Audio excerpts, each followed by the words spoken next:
and new opportunities and so forth, but in exactly the same moment, we make the old technology obsolete and the associated skills redundant. When we invented laptops, we killed the manual typewriter industry.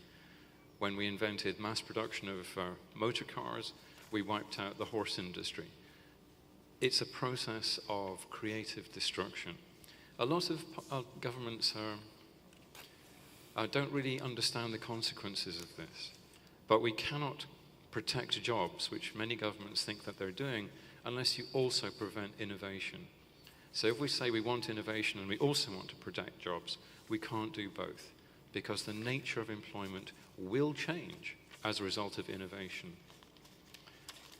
Now, this is quite challenging because something like 95% of all the scientists who have ever lived in the whole of human history are alive today. We've built an extraordinary capacity to innovate, to sustain high rates of innovation across a very broad set of areas. So it's genuinely difficult to figure out what kind of skills people will need in future. But we can pick out some key trends. Firstly, a lot more of the remaining manual tasks will be automated. If you look at the UK economy, for example, the UK manufactures more cars than ever before, with about 1/5 of the workforce that was required 30 years ago. We think that this trend is going to continue. One click, please. Could you advance? Thank you. Second major trend, the continued transfer of a lot of employment opportunities to places like Asia. In the 80s and 90s, it was typically low-skilled jobs that went, but they're now highly competitive in services and high-skill manufacturing. And in fact, the other thing that's happening is, one advance, please. The next wave is going to be the replacement of a lot of service tasks. And those are the things that actually generate a lot of middle-class employment. We're going to see a wide swath cut through the middle class in the next few years. One click, please. And what we're actually seeing now, as a result, is a fairly stark polarization of employment. We're seeing the job opportunities at the high-skill, high-wage jobs, where people are increasingly mobile, are relocating around the planet to go and work at the highest value-added end. We're also, next slide, one click, please. We're also seeing a continued rise of the number of low-skill, low-wage, and on jobs typically on short-term or zero-hours contracts.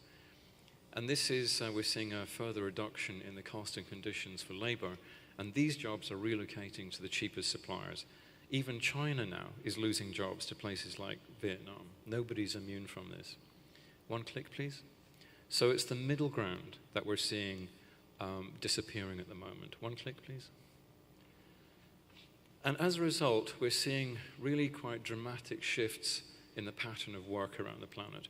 Now, what this graph shows is the impact of the last major financial crisis, the biggest in our generation, and how it affected the emerging and developing economies.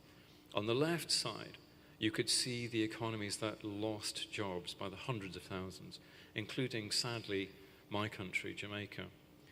On the right side, however, one click, please, you see economies that throughout the most serious financial crisis of our generation were actually generating employment.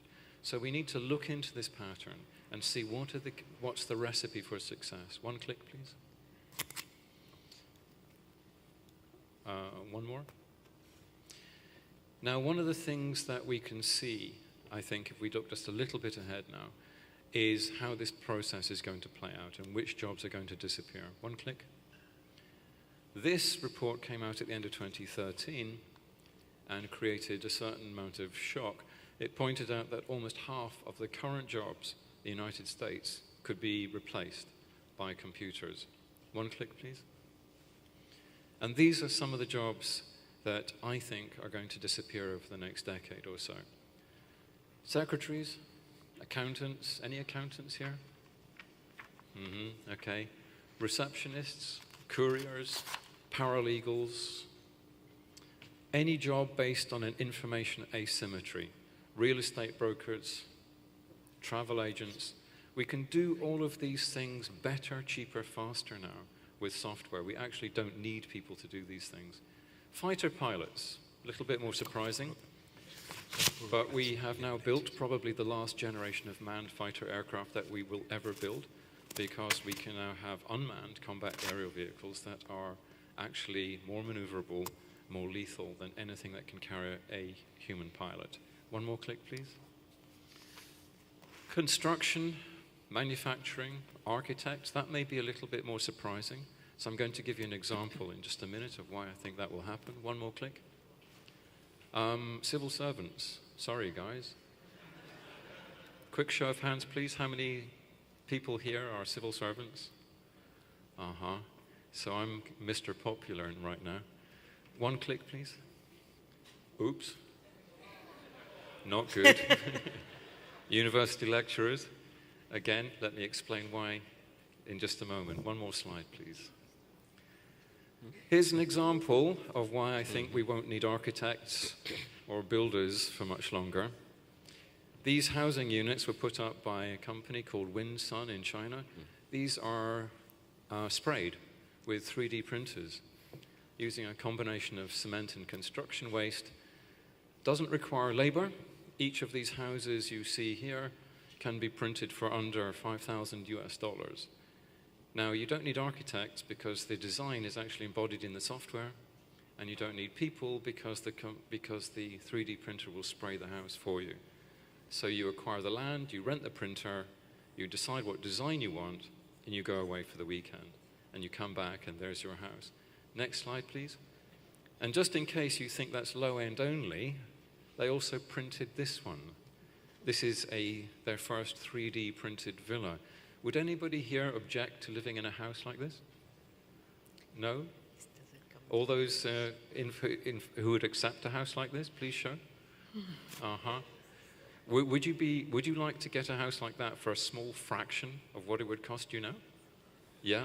Okay. So this would be quite a popular technology, and we think it will be rapidly assimilated by the marketplace. Next slide, please. Do we need government servants? Now, this is a problem because many governments in this region have used the public sector as a way of absorbing unemployment. We've put a lot of people on the public payroll. We don't need them.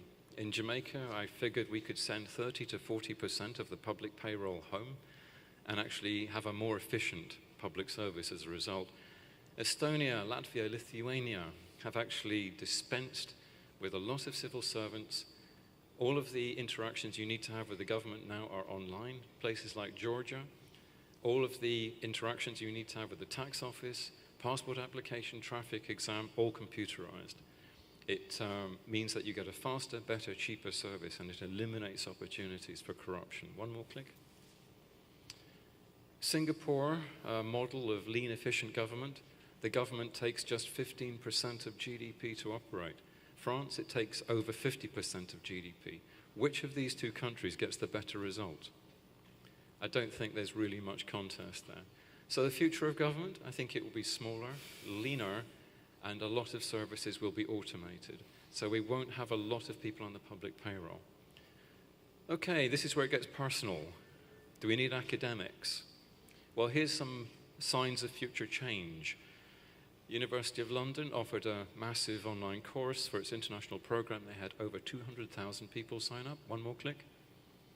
University of Edinburgh offered MOOCs for the first time. They had over 300,000 people sign up. One more. When Harvard offered its first MOOC, they had more people sign up in 1 year than have attended the university in its entire 377-year history. So we're not going to need people standing in classrooms anymore. We're really not. This is just a far better, cheaper way of doing education, tertiary education. This won't hurt the research universities. It will probably wipe out the traditional teaching universities, of which mine is one. One more click, please. So I may have to look very carefully at this slide in future. These are some of the skills that we think will be needed in future. One more click.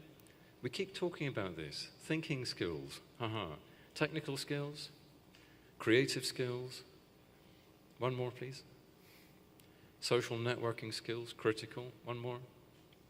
logistical skills, entrepreneurial skills, one more, and the kind of generic ability to multitask. I don't think in future you'll be looking to hire people who can just do one thing. I think you'll be actually looking for people who can do multiple things and operate effectively in new and unusual situations. Are we teaching any of this package in our schools and universities? I think the short answer to that is basically no. And I think that we need to be focusing on this extremely quickly. One more slide, please. So how do we do this? And even more important, how do we turn this around into economic development? One more. Well, first of all, we get the training right, the education right, and then we build the knowledge networks. Now, we know from a lot of studies that this is how you get ideas out into development. You pull together the researchers, the investors, the entrepreneurs, and the government agencies, one more please, so that you actually have people who can work together, understand the constraints, understand the opportunities, one more click, and who can build a working consensus about the right strategic direction for the country, one more. This is not a vision statement. We spend so much time in this region coming up with visions of this and visions of that, most of which are completely useless because they're not based on any real grasp of how quite quickly the world of technology is driving change. One more click, please. And the role of foresight is basically to provide an underpinning for the strategy that we need. We look around, we look at the picture of technological change, social change, economic change.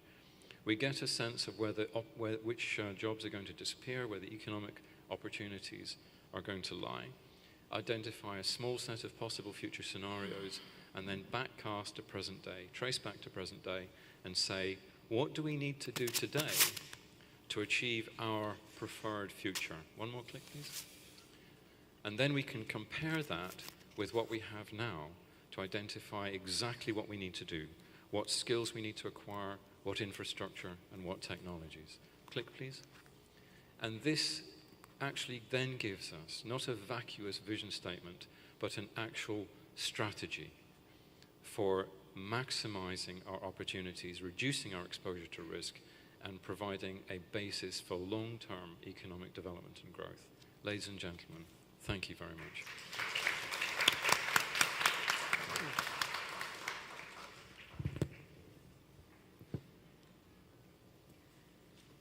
Thank you very much, Anthony. If I were to ask you, what would you condense that down to as one key recommendation for tangible action out of here, what would it be?